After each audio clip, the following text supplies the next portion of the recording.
noches. Se viene fin de año, se vienen los balances y se vienen los presupuestos. En la legislatura de Córdoba ya está presentado el presupuesto para el año que viene de la provincia. En estos días, ayer jueves, se presentó en el Consejo Deliberante el presupuesto municipal. Claro, el presupuesto de la provincia llama la atención porque con bombos y platillos el gobernador dijo que los aumentos van a ser menores que la inflación en todo lo que son las alícuotas de los impuestos. Entonces, claro, uno se pregunta, ¿dónde ahorra la provincia? ¿Cómo pudo hacerlo? ¿En base a qué vamos a tener menos aumentos? Recién vamos a saber cuál es el aumento que nos toca a cada una de las propiedades en febrero cuando nos lleguen los cedulones. Pero mientras tanto, el gobernador aseguró que el aumento iba a ser menor que la inflación que tuvimos en este periodo. Después de los auspicios, tratando de no hacer tanto tecnicismo, vamos a hablar con un especialista en presupuesto, con el licenciado César Murúa, que nos va a tratar de explicar un poco de qué se trata esta ley madre, que es la que desde algún lugar condiciona y regula los gastos y las proyecciones de la provincia. Y además vamos a tratar, bueno, de dilucidar si es cierto esto que dicen algunos legisladores opositores, que, como Rodrigo Agrelo, que dicen que es un cheque en blanco para pedir deuda, para pedir plata, para endeudar a Córdoba este presupuesto. Después de los auspicios nos acompaña el licenciado César Murúa.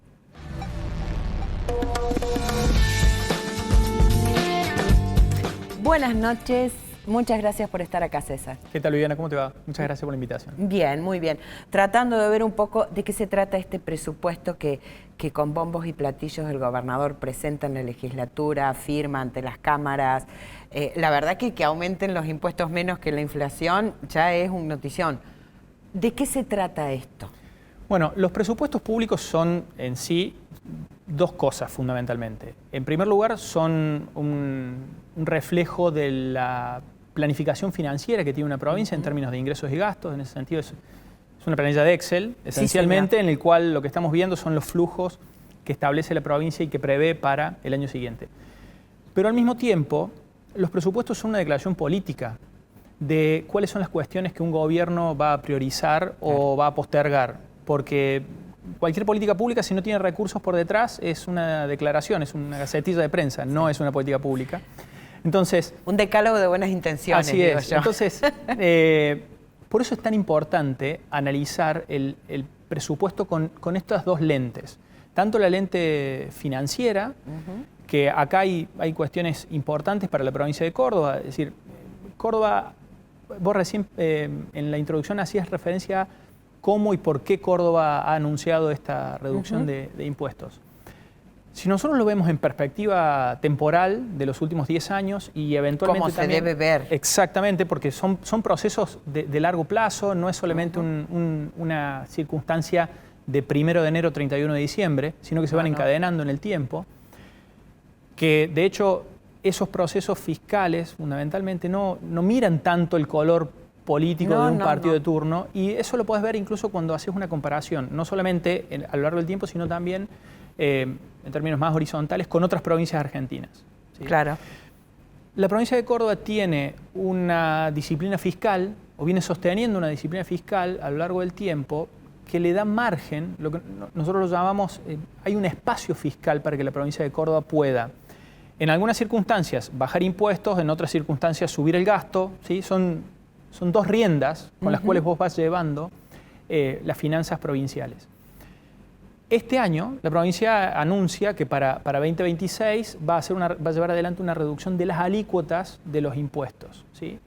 Eso, naturalmente, tiene un impacto positivo, tiene un impacto económico positivo, en términos de que mientras el Estado se esté apropiando de una porción menor de los recursos de las familias y de las empresas, eso libera recursos. Son recursos que terminan yendo a todo lo que es el mercado, digamos. Le libera recursos a los otros a los demás agentes económicos, familias, empresas fundamentalmente, que pueden tomar decisiones o de consumo o ahorro para las familias, o de inversión, para y las generación de empresas. empleo para las empresas. Entonces, ahí hay una fórmula fiscal que está planteando la provincia, pensando en 2026, que no solamente se circunscribe a sus propios flujos y al equilibrio fiscal que la provincia de Córdoba tiene, y eso nosotros hoy hasta se ha convertido en una regla máxima del famoso Pacto de Mayo y demás, pero la provincia de Córdoba desde hace años tiene equilibrio fiscal, ¿sí? Y en los ciclos en los cuales no lo ha tenido, lo ha sabido compensar en los ejercicios sucesivos. Eso le da margen a la provincia de Córdoba para que pueda tomar una decisión de este tipo. Además de que venimos de 2 años muy complicados para las finanzas provinciales. 23, 24 y 25 han sido años complejos. El primer año, 23, por los altísimos niveles de inflación. La primera mitad de 24, otro tanto, pero fundamentalmente por los recortes de transferencias del Gobierno Nacional a la provincia de Córdoba. La perspectiva es que hacia adelante, ¿sí? Y ese es uno de los grandes supuestos que tiene el cálculo económico detrás de este presupuesto, es que va a haber reactivación económica. Que Santilli y Caputo, aparte, larguen algo. Y bueno, no es casual esa reunión, digamos, vos fíjate la tiempística de cómo fue la reunión, en primer lugar, del gobernador con Santilli, con el ministro del Interior Santilli, el flamante ministro del Interior, porque hay cuestiones muy importantes de la relación fiscal intergubernamental Córdoba-Nación que son esenciales para que esta fórmula fiscal... al momento de hacer un presupuesto. Exacto. Necesito saber si voy a contar... voy a tirar títulos que ya todos los cordobeses sabemos, pero si voy a contar o no con el subsidio al transporte, si voy a contar o no con el subsidio el tema de la educación, si voy a contar o no con alguna obra pública. Y bueno, un tema muy importante, la caja de jubilaciones. Bueno, si van a mandar por lo menos esos 12 meses que dijeron, porque el primer envío con bombos y platillos, y después nunca más nadie escuchó si habían llegado o no.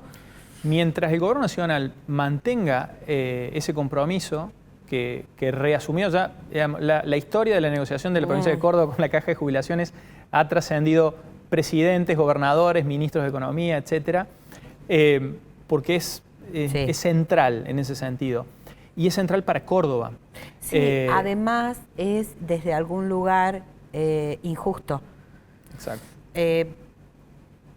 Pero injusto hasta para los propios ciudadanos cordobeses que tienen que solventar una caja de los empleados públicos cordobeses cuando en realidad es dinero que la nación debería enviar. Y que además el contribuyente cordobés también indirectamente sostiene la caja de jubilación nacional mediante, por ejemplo, una porción del IVA que paga cada vez que hace cualquier operación. Eso tiene que ver con todos esos entramados que tienen los impuestos. Y el famoso laberinto del cual a veces hablamos cuando nos referimos a la coparticipación nacional. Entonces, esa ecuación fiscal que se está presentando para 2026 también refleja una intencionalidad política, ¿sí?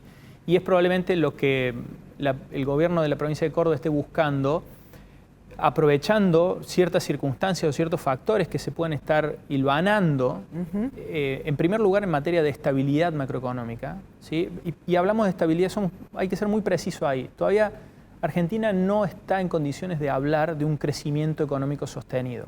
No. El año 2025 ha sido un año de recuperación económica. Efectivamente, la economía argentina creció en 2025. La proyección hacia terminando este año va a ser que haya crecido, pero porque viene de 2 años muy complejos. Claro, hay que ver de dónde venimos. Entonces, como venimos de 2 años malos en términos macroeconómicos, en efecto, en primer lugar, de la inflación y luego del muy fuerte ajuste fiscal que llevó adelante el Gobierno Nacional el año pasado, este año es un año que parcialmente va a compensar esas pérdidas en términos macroeconómicos. Entonces, en tanto y en cuanto las condiciones macroeconómicas se consoliden en el largo plazo, ¿sí? En los años sucesivos, ahí hay muchos asteriscos en esa estimación, nosotros podemos pensar que la recuperación se convierta en crecimiento, y todavía nos falta una tercera fase, que es la fase del desarrollo.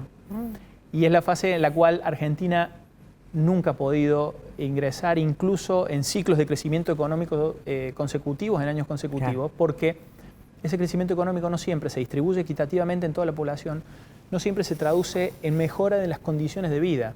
Que Argentina siga teniendo los niveles de desempleo que tiene, incluso en años de crecimiento económico, o que tenga los niveles de necesidades básicas insatisfechas, a pesar de haber acumulado años consecutivos de crecimiento, te da un indicio respecto de cuánto nos cuesta que el crecimiento económico se convierta en desarrollo. Me hace acordar mucho a lo que fue la época menemista. Si uno veía los números, éramos un país que en ese momento se hablaba de crecer a tasas chinas y de que no nos paraba nadie y bueno, eso era el número del crecimiento. Ahora, si vos veías la cantidad de gente sin agua potable, sin los servicios básicos, el desempleo, el trabajo no registrado, entonces ahí decís, che, pero esto no se condice con este número de crecimiento tan alto. Y sobre todo, quiénes y en qué medida participan de ese crecimiento. Es decir, cómo se distribuyen los beneficios de ese crecimiento económico. Un dato que puede ser indicativo de lo que está sucediendo este año en la Argentina. Nosotros decimos, bueno, el PBI, que es el principal indicador, nos está dando señales positivas de que Argentina va a terminar un año 2025 con crecimiento.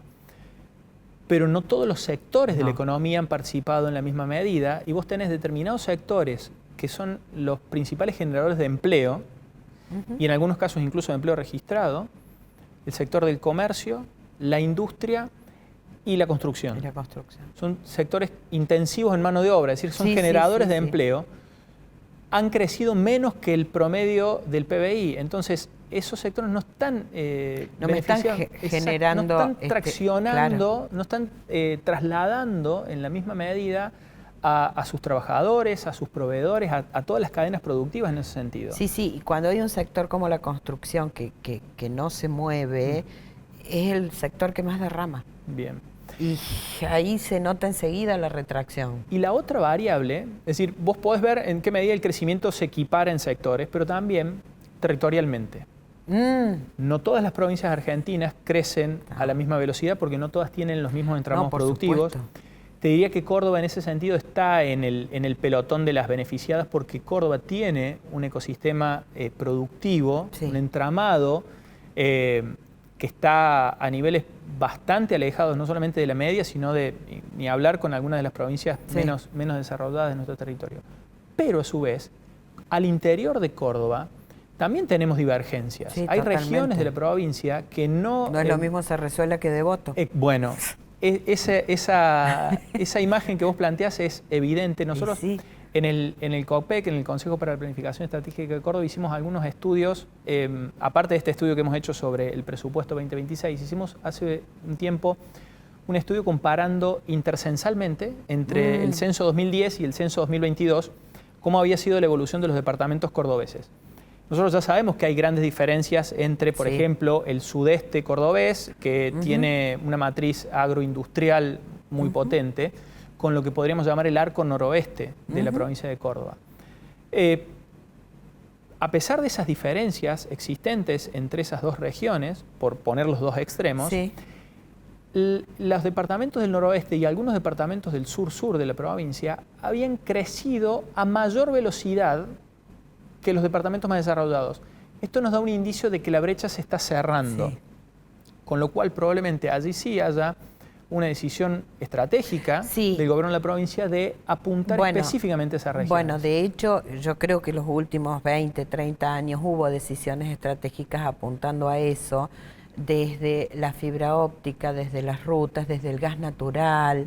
Me parece que todas estas cosas no son porque sí, tienen atrás toda una infraestructura que lleva el Estado.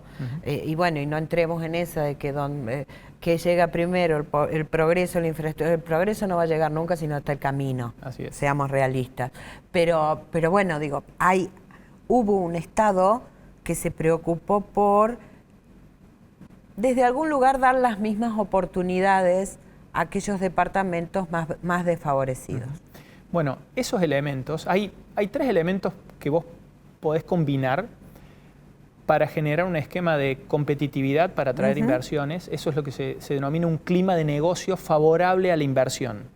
Inversión privada. Sí. Ahora, esa inversión privada, que es la que genera empleo, tiene que encontrar ciertas condiciones favorables. Una es el desarrollo de infraestructura, vos mencionaste, conectividad vial, de conectividad digital y tecnológica, el acceso a energía, por ejemplo, los gasoductos. Esos son elementos que quedan instalados en el territorio. ¿Sí? El otro elemento fundamental es el capital humano. La educación. Las capacidades, los conocimientos, las habilidades que tiene nuestra gente, precisamente para hacer mover esas maquinarias, ¿sí? Esa infraestructura o esa inversión privada funcionan con personas detrás, con determinados conocimientos y habilidades que tienen que tener, con todos los desafíos que plantea las transformaciones en el mundo del trabajo y los nuevos empleos y qué capacidades vamos a tener para adaptarnos a esas transformaciones. Y el tercer elemento son las condiciones macroeconómicas, que dependen del gobierno nacional, y las condiciones fiscales o tributarias, que ahí las comparten el gobierno nacional, las provincias y también los municipalidades. ¿Sí? Entonces, ahí hay que, y casi que te diría que es lo que a cada gobernante le corresponde, digamos, cada uno haciendo su cuota parte del esfuerzo. ¿Sí? De la misma forma que se le pide el esfuerzo a los vecinos, a los ciudadanos, pagando sus impuestos o cumpliendo con sus obligaciones, y se le pide a los empresarios que apuesten a la inversión productiva y no a la inversión especulativa, los gobiernos también tienen mucho trabajo por hacer en simplificar procesos, reducir trámites, bajar tasas, ser mucho más eficientes en el gasto.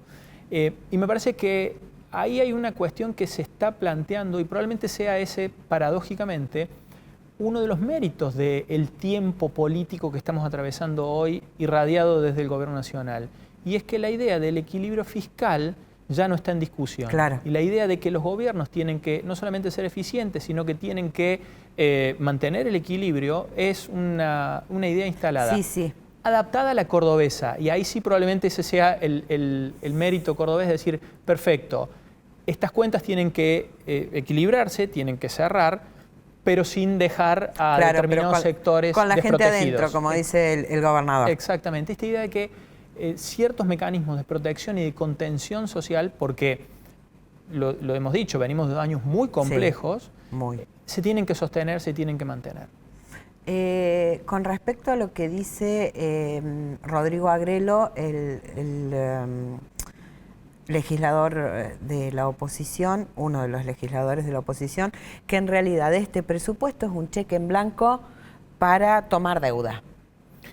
Bueno, el endeudamiento es uno de los mecanismos con los que cuentan los gobiernos para financiar el gasto público. ¿Sí? A diferencia de lo que puede suceder con un gobierno nacional que tiene otros instrumentos mucho más diversos y múltiples, por ejemplo la emisión monetaria, que ya vimos qué efectos tiene, por ejemplo, en términos de inflación. Entre otras cosas. Entre otros elementos. Los principales instrumentos con los que cuentan los gobiernos para financiar el gasto público son ingresos tributarios de impuestos que recauda o de transferencias que le hace el gobierno nacional vía transferencias o que la provincia le hace a los municipios, ¿sí? Para sostenerse. El endeudamiento es otro mecanismo muy reducido, muy limitado en el caso de los municipios y de las provincias, porque necesitan, sobre todo cuando se trata de endeudamiento a nivel internacional, necesitan de un aval institucional del gobierno superior. Ahora, la provincia de Córdoba no se puede endeudar si no tiene un aval nacional. Discúlpame que te interrumpa, pero ¿existe otra forma que no sea, en este momento y con este gobierno nacional, que no sea endeudarme a nivel internacional? No, porque el Hasta gobierno hoy nacional, no, porque el gobierno nacional no está financiando las provincias. No sé si Caputo Santilli que tenga la lapicera, Karina tendrá la lapicera, el que tenga la lapicera, pero hoy no se puede.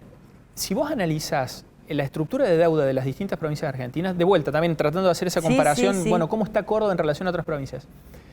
Córdoba tiene un nivel de endeudamiento afrontable, ¿sí?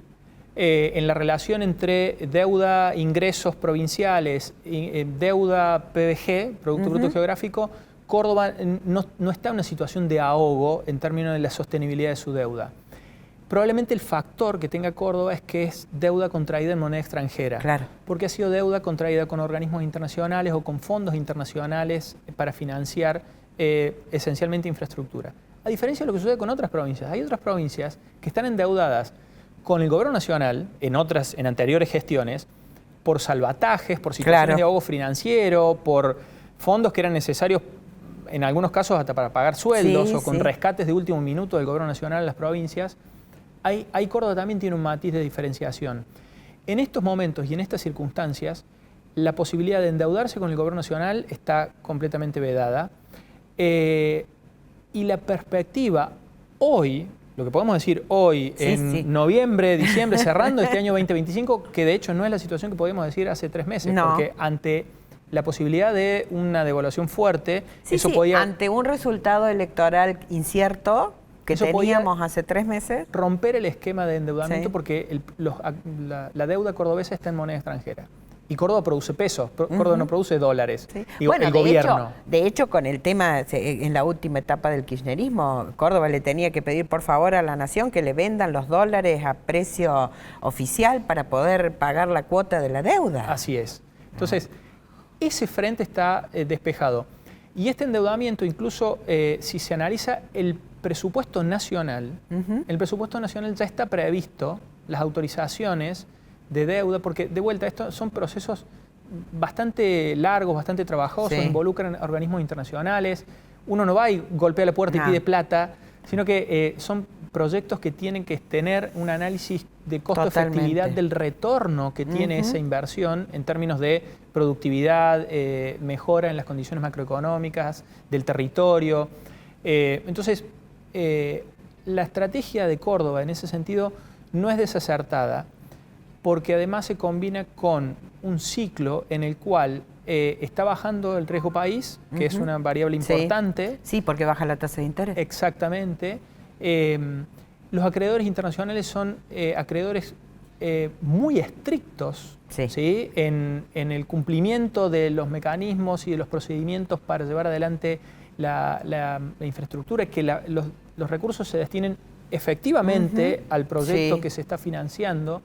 Entonces, después, naturalmente, hay un doble movimiento que tiene que hacer la provincia, es contar con el aval nacional, que es en última instancia el gobierno nacional es el garante de esa deuda, señor. Y con la autorización de la legislatura. La provincia no se puede endeudar sin la autorización de la legislatura. Por eso probablemente esta consideración que está haciendo el legislador, porque ellos intervienen en el proceso. Claro. ¿Sí? Habrá que ver luego el detalle. No sé si hablaría en términos de un cheque en blanco, porque los proyectos están claramente establecidos. Incluso si fuese, por ejemplo, para hacer una colocación de bonos, que ahí ya no está necesariamente asociado a un proyecto en particular, las condiciones internacionales para esos endeudamientos son mucho más estrictas que lo que puede ser con un endeudamiento con el gobierno nacional, que ahí sí hay una chequera que generalmente manejan los jefes de gabinete o los ministros del Interior, y que es una transacción política. Sí, totalmente. Bueno, hay provincias que hacen eso.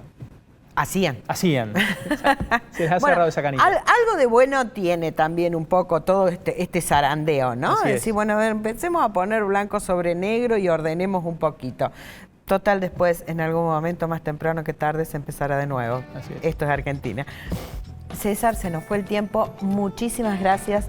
Muy esclarecedor. Bueno, muchas gracias. Y bueno, que lo aprueben rápido y en febrero veremos cuánto más o cuánto menos nos llega el impuesto. Así es. Bueno, muchas gracias. Por favor. Ya sabemos entonces de qué se trata esta ley madre, que es la ley de presupuesto, la que dice más o menos en qué se va a invertir el dinero que ingresa en la provincia y cuáles son en realidad las prioridades para el gobierno.